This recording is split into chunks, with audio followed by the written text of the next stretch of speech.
여러분 안녕하십니까? 복합 경제 위기 상황을 이겨내기 위한 경제 전쟁의 대장정이 시작됐다. 추경호 경제부총리가 당정 협의에서 언급한 내용입니다. 경제 전쟁의 사령탑으로서 어떤 전략을 가지고 있는지 오늘 스튜디오에 모셔서 직접 물어보겠습니다. 이어서 새 정부 첫 부동산 대책이 시장에 미칠 영향도 분석해 보겠습니다. 일요진단 라이브 지금 바로 시작합니다.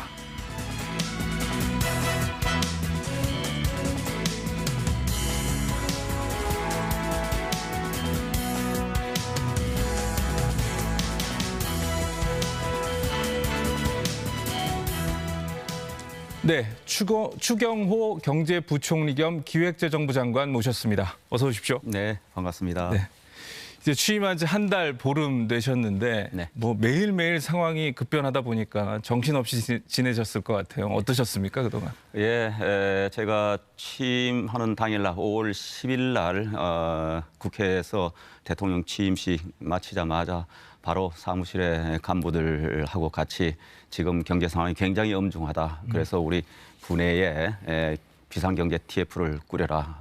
그리고 모든 경제 상황을 굉장히 엄밀히 모니터링하고 여기에 필요한 대책을 적기에 내놓아야 된다. 그렇게 이야기하고 지금까지 연일 회의에 대책 마련 이렇게 분주하게 지냈습니다. 네, 바쁘신 중에 나와주셔서 감사드리고요. 네. 자, 지금 최근 경제 상황 가장 좀 심각하게 보는 부분은 어떤 부분인가요? 예, 경제 상황이 전반적으로 굉장히 좋지를 않습니다. 물가는 급등하고 경기는 하락하고 거기다가 지금 러시아 우크라이나 전쟁 때문에 국제 원자재 가격도 폭등을 하고 특히 미국이 국내 물가 뭐 전 세계적인 인플레이션입니다만은 국내 물가 잡기 위해서 굉장히 급속하게 금리를 올리고 있기 때문에 이 영향으로 세계 그리고 국내의 금융 외환 시장도 지금 요동을 치고 있습니다. 그래서 한마디로 복합 경제 위기 상황이다. 굉장히 엄중하다. 저희들이 그렇게 인식을 하고 있습니다. 특히 우리 민생 국민 일상생활과 제일 밀접하게 관련이 있는 부분이 바로 물가입니다. 민생 물가가 굉장히 급등하고 있기 때문에 이 급등세를 어떻게 하든지 조금 속도를 낮추고 물가 안정을 시키느냐. 이것이 저희들이 제일 큰 숙제입니다. 그리고 이것뿐만 아니고 전반적으로 일자리도 좀 많이 나오고 국민 소득이 좀 커져야 되는데 그러기 위해서는 이제 경제가 제대로 성장을 해야 됩니다. 그런데 그동안 우리 경제 체력도 많이 약화돼 있고 또 체질 자체도 굉장히 악화되어 있습니다. 그래서 이 구조적인 문제하고 지금 전 세계적인 이 고물가 상황하고 맞물려서 우리 경제가 굉장히 어려운 그런 상황입니다. 그래서 제가 얼마 전에 이 경제 위기와의 대전쟁이 시작됐다. 그리고 대장정, 긴 싸움이 되니까 정신 바짝 차려가지고 하자. 지금은 굉장히 살얼음판을 걷는 그런 형국이다. 비상한 각오로 대응을 해야 된다 하고 정부도 그런 자세로 지금 하고 있습니다. 네, 물가 얘기부터 해보죠. 그러면 네. 그 5월 소비자 물가 상승률이 5%대가 나왔고 예. 한국은행에서는 6월에는 더 높아질 수도 있다 이렇게 전망을 했는데 지금 물가 상황 계속 안 좋다고 봐야겠죠? 예, 물가 상황이 굉장히 좋지를 않습니다. 기본적으로는 국제 유가 상승, 원자재 가격 그리고 국제 곡물가가 급등을 해서 그 영향을 저희들이 필연적으로 받고 있다 이렇게 말씀드리겠습니다. 그리고 코로나 대응 과정에 전 세계에서 이 돈이 굉장히 많이 풀렸기 때문에 그것이 기본적으로 이 저변에서 또 물가 상승을 자극을 하고 있고 그래서 지금 미국 유럽 등이 뭐 30년 만에 40년 만에 최고의 물가 상승률을 보이고 있다. 지금 이렇게 하고 있고 그 영향에서 우리도 자유롭지를 못하기 때문에 우리도 지금 5% 10%의 물가에 아마 조만간에 6월 또는 7, 8월에는 6%의 물가 상승도 저희들이 볼 수 있을 것이다. 그렇게 굉장히 엄중하게 상황을 보고 있습니다. 이것이 대부분 네. 또 해발 지금 요인이기 때문에 그렇죠. 이 국제 유가나 이런 것이 지금 단기간 내에 떨어지면은 저희들도 조금 숨통이 트일 텐데 당분간은 이 상황이 계속하지 않을까 그렇게 예상하기 때문에 전반적으로 아마 상당 기간 고물가 상황이 지속될 거다 이렇게 생각하고 또 최근에 우리도 코로나가 끝나기 때문에 네. 또 거리두기 제한이 완화되고 그래서 소비가 늘어나고 또 이 야외 활동이 늘어나면서 외식 물가, 개인 서비스 물가 이런 데도 또 상승이 있고 해서 아마 지금 국민들께서는 굉장히 물가 때문에 정말 어렵다 이런 말씀 많이 하고 계십니다. 예. 그 물가 대책 내놓으셨는데 이제 유류세 인하가 먼저 네, 됐고요. 네, 네. 그다음에 관세와 부가세도 이제 품목별로 올해 말 혹은 내년까지 낮추겠다 이렇게 발표를 하셨는데 이게 체감이 잘 안 되는 것 같아요. 왜 그런 건가요? 그래서 정부가 지금 아까 말씀드린 대로 물가 이 상승하게 된 원인이 해발로 시작은 됐습니다만 어쨌거나 국민들께서는 조금 물가가 안정됐으면 좋겠다 해서 저희들도 우선 기름값이 제일 문제입니다. 그래서 기름값 안정을 위해서 정부가 할 수 있는 최대한의 세율 지금 인하를 했습니다. 37% 유류세를 낮췄고 그다음에 또 관련된 공산품, 농산물에 대한 관세도 낮추고 이렇게 하고 있습니다만은 지금 그것이 워낙 해외에 유가 상승세가 급등세가 지속되고 있기 때문에 네. 국내에서 세금 내려준 것이 곧바로 또 국제 유가가 계속 더 올라서 오기 때문에 국민들께서는 체감하기가 쉽지 않다 이렇게 느끼고 계실 겁니다. 그리고 국제 곡물가 이런 것이 계속 우리 생산자 물가에도 영향을 미치고 이렇게 하기 때문에 저희들이 물가가 더 오를 수 있는 부분을 지금 관세 인하나 국내 세금 인하를 해서 조금 누르고 있고 그 부담을 줄여주고 있습니다만 워낙 대발의 상승 요인이 크기 때문에 그런 부분이 실제로 아마 소비자들께서 체감하시기에는 미흡하다 이렇게 생각하실 겁니다. 그럼 뭐 추가 대책 같은 것도 앞으로 계속 준비를 하시나요? 예, 저희들이 이제 상황을 보고 지금 이제 수급 안정이나 관세, 뭐 국내 부가세 등등 세금 낮추는 것은 굉장히 많이 했고, 그 다음에 비축 물자를 방출한다든지 등을 통해서 수급 안정을 기하고 있고, 근본적으로는 또 유통 구조 개선 뭐 이런 문제가 있습니다만은 저희들이 그때그때 상황을 보고 정부가 할 수 있는 대책을 강구하려고 하고 있고, 가능한 수단을 총동원해서 물가 안정에 주력하고 물가 안정이 좌우지간 우리 이 경제 정책의 최우선이다 이렇게 생각하면서 정부가 총력 대응을 하고 있다 이렇게 말씀드리겠습니다. 그러니까 물가를 잡으려면 역시 이제 금리를 올릴 수밖에 없는데 네. 금리가 올라가고 또 생필품 가격이 올라가면 역시 서민이라든지 취약계층의 어려움은 가중될 수밖에 없습니다. 취약계층을 위한 지원책, 뭐 지난번에 그 노인 기초연금 월 10만 원 인상이라든지 내놓긴 하셨는데 좀 부족한 거 아니냐 이런 지적도 있습니다. 예.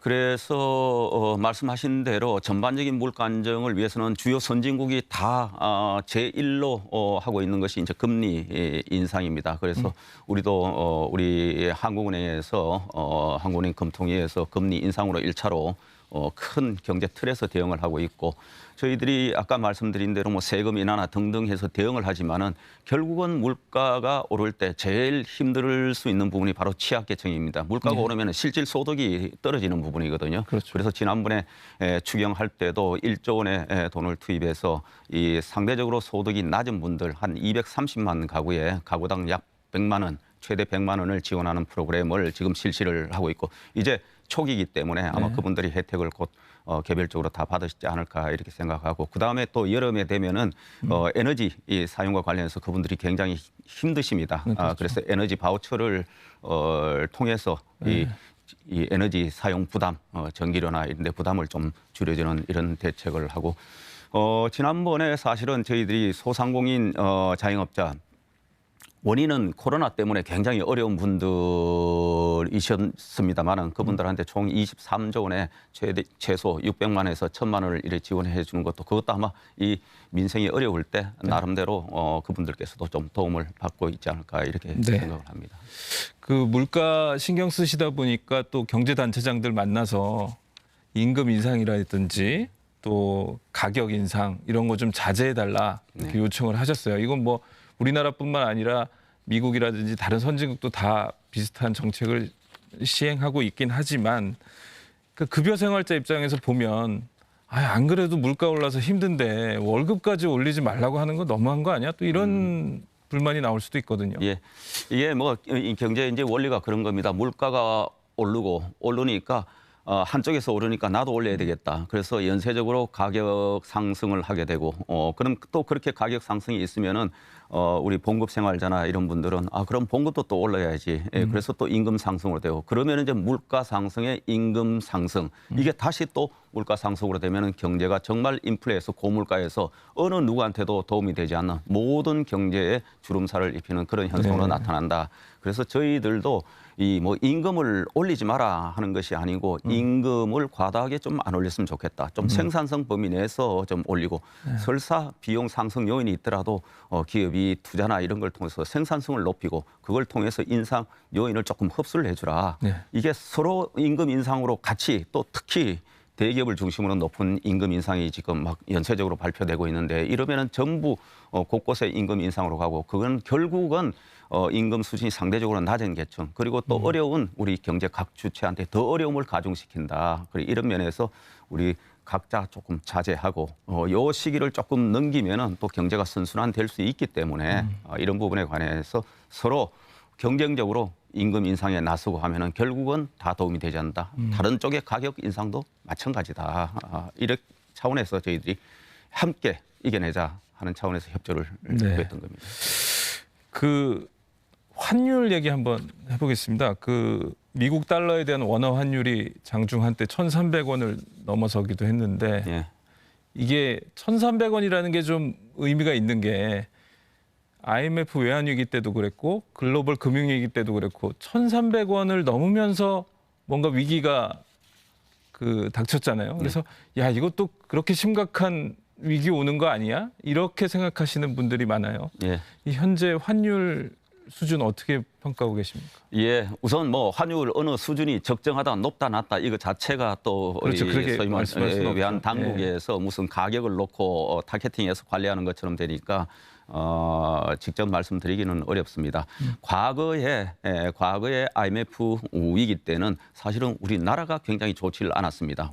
우리를 비롯한 일부 동남아 국가들이 좋지를 않아서 그때는 우리의 경제 근본적인 문제가 있었기 때문에 환율이 급등을 해서 1,400원, 1,500원 이렇게 갔던 시절인데 지금은 미국 자체의 고물가를 잡기 위해서 금리를 급등시키고 그러다 보니까 전 세계가 조금 이게 이 세계 경제가 괜찮냐 이러면서 소위 말하는 안전자산 선호 현상으로 전부 미국의 돈이 움직이고 그러니까 달러가 굉장히 강세를 보이고 있습니다. 그래서 달러 대비 다른 주요 통화국들이 전부 달러 대비는 약세를 보이고 있습니다. 그래서 우리 원화만 예를 들어 1,300원 넘고 이렇게 해서 굉장히 약세를 보이면 굉장히 위기 상황이죠. 그런데 이 원화의 움직임은 대체적으로 달러 강세에 따라서 주변국하고 큰 흐름에 있어서 차이가 있는 것이 아니기 때문에 이 자체가 1,300원 이 자체가 굉장히 우리 경제의 위기 상황의 증표다 이렇게 보기는 어려운데 어쨌거나 세계 금융 외환 시장이 지금 불확실성이 커져 있기 때문에 저희들도 이 외환 시장의 이런 심리적 불안으로 인해서 갑자기 쏠려가지고 우리 외환 시장이 굉장히 요동을 치면 이게 경제 곳곳에 파장을 미치기 때문에 저희들이 이 심리적 불안이 커지고 그래서 쏠림 현상이 심해지면은 저희들도 당국에서 급변동하는 그 시장의 흐름은 저희들이 나서서 대응을 하겠다 이런 방침으로 지금 하고 있지. 이 1,300원 그 자체를 우리가 뭐 위험이다 또 굉장히 위기 수준으로 가는 거 아니냐 이렇게 볼 건 없고 저희들도 여러 시장의 흐름에 관해서는 관련 당국하고 함께 예의주시하면서 시장을 모니터링하고 필요한 조치를 할 것이다 이렇게 말씀드리겠습니다. 네, 알겠습니다. 그 16일 날 이제 새 정부 경제정책 방향을 내놓으셨는데 주로 이제 감세, 규제 완화, 민간 주도 성장 이쪽에 초점을 맞추신 것 같아요. 그 과거 정부와 비교해서 어떤 점에 중점을 두셨습니까?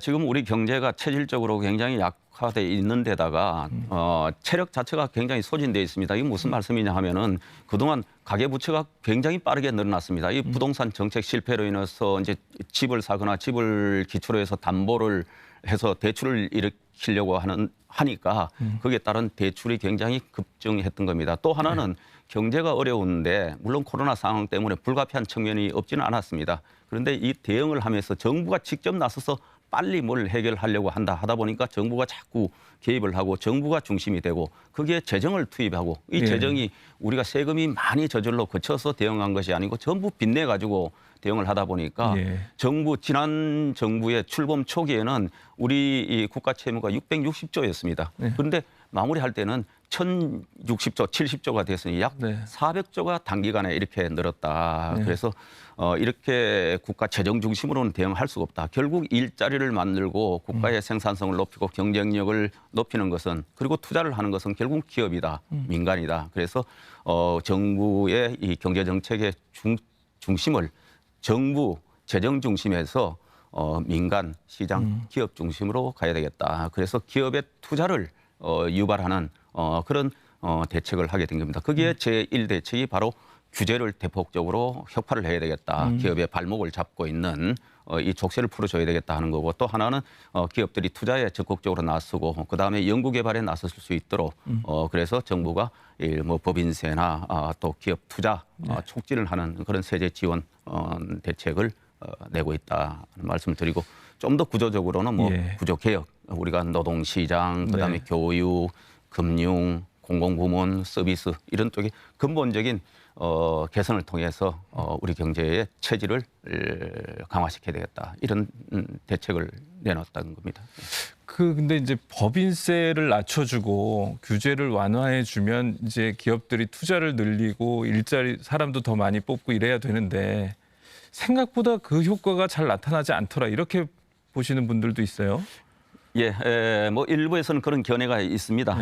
뭐 학자들마다 견해도 조금 다를 수 있고 한데 대체적으로 보면은 세금을 낮춰주는 것이 기업 환경, 기업 투자 환경을 개선하고 일자리 창출하는 데 도움이 된다. 이거는 뭐 저는 부인할 수 없다고 봅니다. 그 증표로 말씀을 드리면은 전 세계가 2008년 이후로 계속 법인세를 낮춰왔습니다. 대부분의 국가들이 낮췄고 일부 국가들이 높였는데 거기는 보통 국가 재정 위기를 겪은 국가들이 세수 확충을 위해서 높인 국가들이고 그래서 대부분의 국가들이 내렸고 우리도 역대 정부에서 박정희 정부부터 지금까지 법인세는 지속적으로 내려왔습니다. 전 세계 OECD 국가들도 다 내려왔습니다. 이거는 무슨 얘기냐?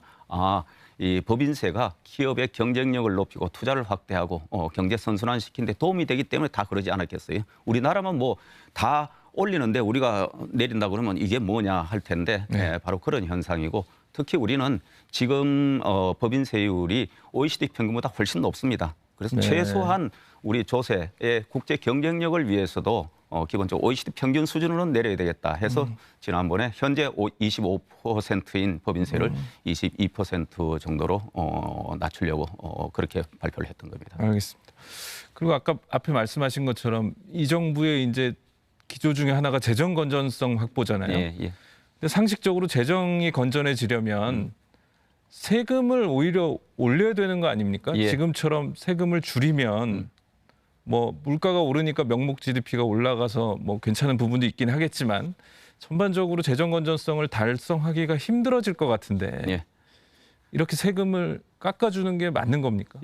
아주 중요한 지금 우리 이 정부의 정책 중에 하나가 재정 건전성을 확보하는 것입니다. 그런데 이제 우리가 이런 이야기를 가끔 하지 않습니까? 우리가 이 고기를 주기보다는 고기 잡는 법을 가르쳐 주라 하듯이 우리가 지금 단기간에 여러 경제 사회 정책을 하면서 빚내서 자꾸 하기보다는 결국은 세금을 깎아줘서 특히 이 세금을 뭐 특정한 고소득자한테 깎아주는 것이 아니고 낮춰주는 것이 아니고 바로 기업이 투자하는데 기업을 상대로 하는 그 세금을 조금 낮춰가지고 이 기업이 투자를 하고 일자리를 창출하면은 결국 이것이 우리 세수 기반을 확충하고 이것이 바로 우리 세수 확충으로 돌아온다. 그래서 단기간에는 조금의 기업의 세금 부담을 줄여주는 그런 측면이 있지만 이것은 결국은 나중에 선순환해서 우리의 일자리 투자를 통해서 세금이 더 거치는 구조를 만들고 있고 그래서 전 세계도 바로 아까 말씀드린 대로 법인세는 조금씩 낮춰가는 이런 추세다 이렇게 말씀드리겠습니다. 그러니까 중장기적으로는 효과를 볼 것이다. 그런 말씀이신 그리고 거죠? 이번에 소위 말하는 감세 정책을 일부 발표를 했는데 이것은 주로 기업과 관련된 부분의 대체적인 감세고 일부 종부세 관련 부분은 아시다시피 지난 정부에서 종부세를 너무 많이 올려가지고 종부세 세수 그러니까 국가로 보면은 그 세금이 한 2, 3년 전보다 한 5배 정도 더 들어오고 한 4년 전에 비해서는 약 10배 가까이 이 주택 토지에 관한 종부세가 더 들어왔던 겁니다. 그러니까 국민들께서 굉장히 분노하고 이래서는 안 된다 하면서 지난번에 여러 차례의 선거에서도 그 민심이 표출됐다. 그거는 뭐 여야 할 것 없이 대선 과정에서도 야당 대선 주자 그리고 야당에서도 이 종부세는 너무 과도했다. 실패를 자인하고 그 세금을 낮추겠다고 공약을 한 바 있기 때문에 뭐 이런 걸 가지고 우리가 뭐 부자 감세 이렇게 하는 건 서로가 맞지 않고 이거는 정상화하는 것이다. 이렇게 이해를 하면 되겠습니다. 그 발표하신 감세라든지 규제 개혁 정책들을 보면 정부가 바로 시행할 수 있는 것도 있지만 또 국회 입법 과정을 거쳐야 되는 것도 상당히 있지 않습니까? 근데 지금 이제 다수당이 야당이잖아요. 어떻게 설득할 수 있을까요? 좀 반대 의견이 많은 것 같은데. 그렇죠. 특히 야당에서는 야당이 해왔던 지난 5년 정책하고 사실은 좀 결이 다른 방향이 다른 정책을 저희들이 들고 간 겁니다. 그래서 정권을 잡고 주체 세력이 됐을 때 지난 야당이 소위 말하는 법인세도 올리고 종부세도 올리고 이렇게 해서 그리고 빚내 가지고 빚 많이 내서 나라 재정을 운영하고 이 정책에 대한 사실은 저희는 국민들의 평가가 선거 과정을 통해서 있었다고 봅니다. 자, 그래서 저희들이 생각을 달리하는 전략을 달리하는 그런 정책을 갖고 아까 말씀드린 대로 이것이 곧 투자 일자리 그리고 성장 우리 발전에 도움이 되고 결국은 이것이 우리 국민한테 일자리를 만들어 줌으로써 이게 소위 복지하고 선순환으로 된다.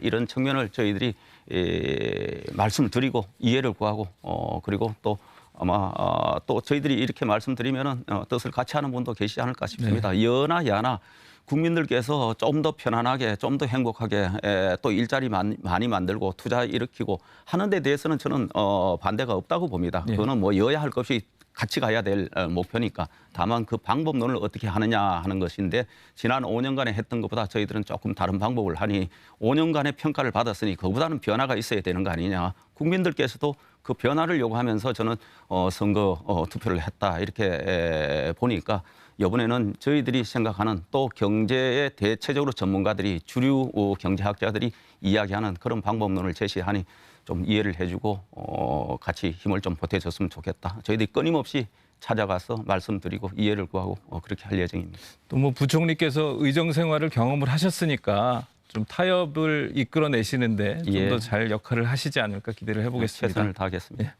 그 노동개혁 얘기해 보겠습니다. 주 52시간제를 이제 월 단위로 개편하는 부분에 대해서 부총리님하고 그 노동부 장관이 발표를 했는데 약간 혼선이 일었어요.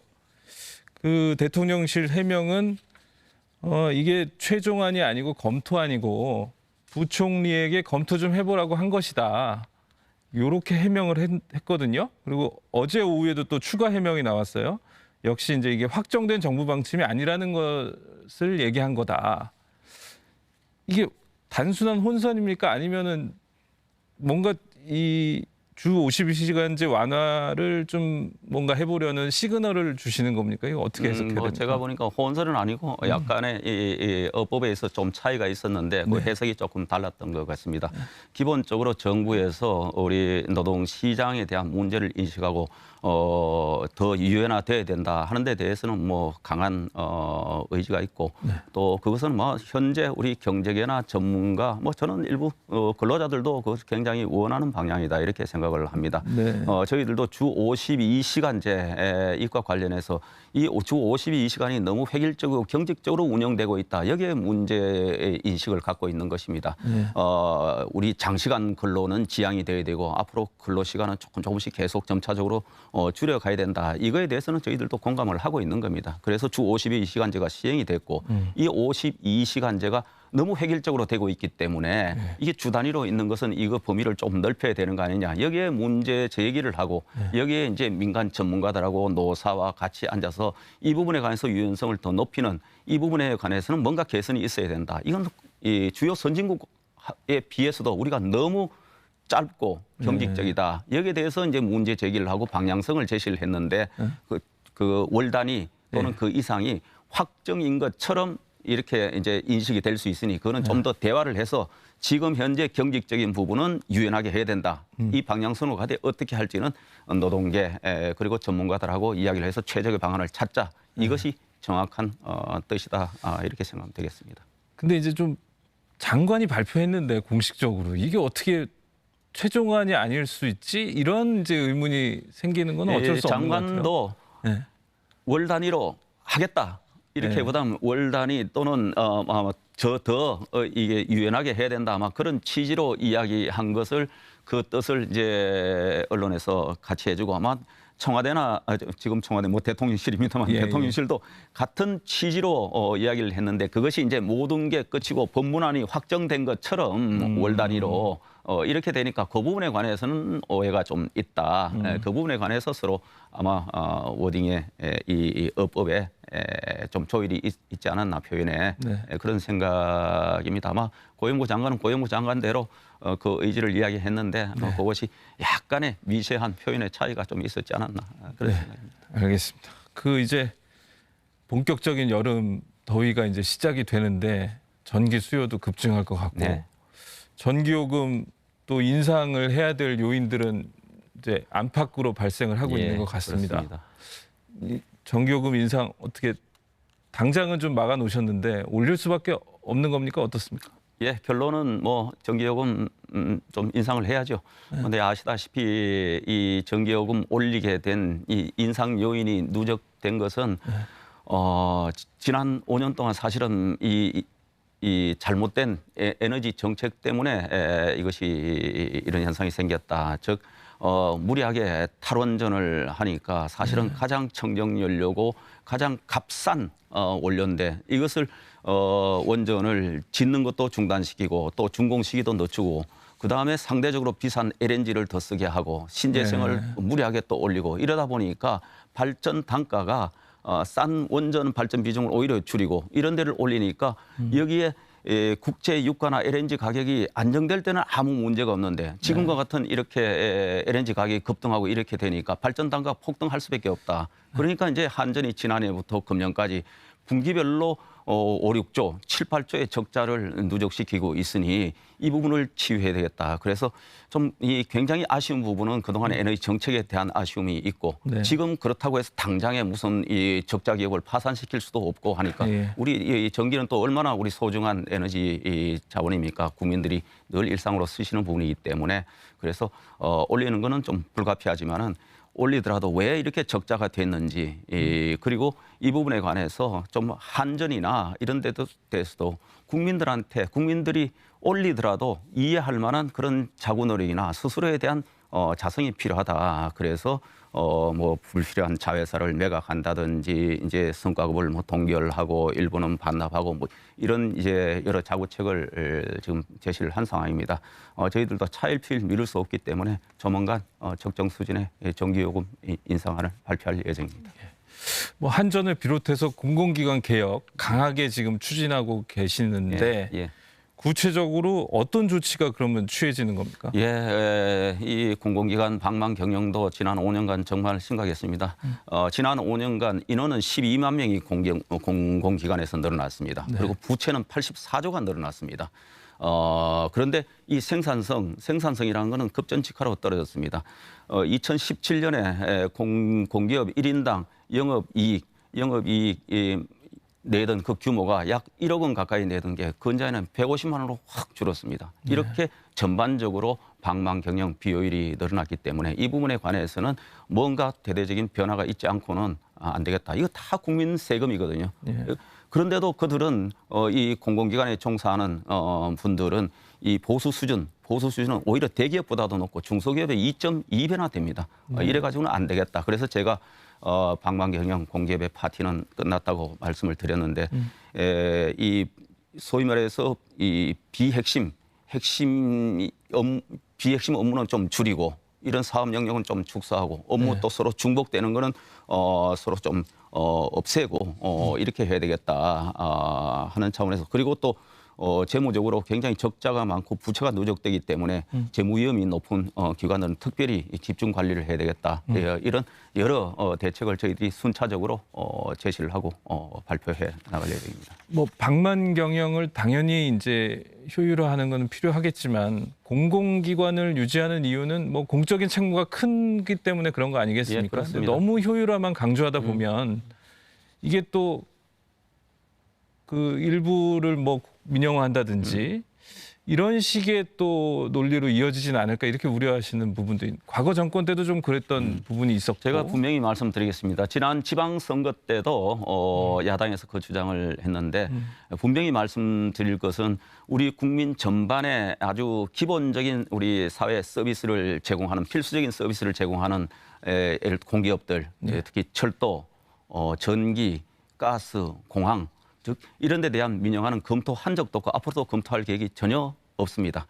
다만 공공기관이더라도 그 기관의 공익성은 있지만 운영은 효율화돼야 됩니다. 이 비효율적인 부분을 방치를 하면 이것이 전부 국민 부담으로 돌아온다. 그래서 국민들 여론조사를 해봐도 방만 경영, 철밥통 이걸 지적하면서 국민들은 공공기관 대대적인 개혁이 필요하다. 이 여론조사가 많이 나오고 있는 겁니다. 그래서 저희들은 그 비효율적인 부분 더 일 잘하는 공공기관을 만들기 위한 것이지 뭐 이리적으로 뭘 뭐 없앤다 또 주요한 이 공기업들을 뭐 전부 민영화해서 이제는 정부가 더 이상 전기, 철도, 뭐 공항 이런 걸 정부가 운영하지 않는다 대주주로서 이런 거는 절대 아니다. 괜히 일 잘하고 효율적인 공공기관, 공기업을 만들려고 하는데 그거에 저항하기 위해서 이거 전부 민영화하려는 거 아니냐 이런 프레임으로 갖고 가는 거는 그거는 불필요한 오해고 또 다른 선동이다. 절대 그럴 계획은 없다 하는 말씀을 분명히 드립니다. 네, 절대 없다라고 약속을 하셨고요.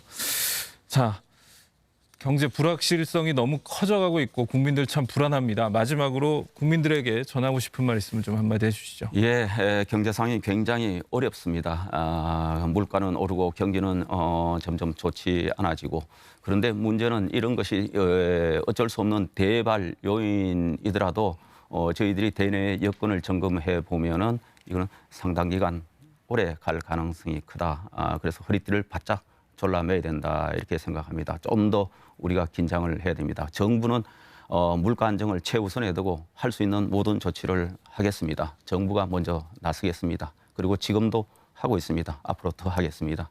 그런데 이건 정부만으로서는 한계가 있다. 그래서 함께 힘을 모아야 된다 이렇게 생각합니다. 그래서 기업들, 근로자들은 서로 좀 힘을 모아서 이렇게 원가 상승 요인이 있더라도 그걸 전부 바로 가격에 전가하지 마시고 생산성 향상을 위해서 좀 더 노력하고 비용 흡수를 좀 해주시고 그렇게 해서 조금 가격 안정, 물가 안정에 힘을 보태 주시면 좋겠다 하는 생각이고 우리 또 각 사업하시는 분들도 서로 경쟁적으로 자기만 살겠다고 자꾸 이렇게 가격을 올리고 이러면은 결국은 경제는 악순환이 되고 우리 모두 피해로 돌아간다. 그래서 이럴 때일수록 조금 힘을 모으고 네. 이렇게 하면은 우리 경제가 뭐 일정 시간 조금 어렵지만은 또 나은 미래가 열릴 것이다. 저희들이 가급적 고통의 시간이 최소화될 수 있도록 그렇게 최대한 노력할 테니까 함께 힘을 보태주시면 감사하겠습니다. 네, 오늘 말씀 잘 들었습니다. 일요일 아침 나와주셔서 고맙습니다. 네, 감사합니다.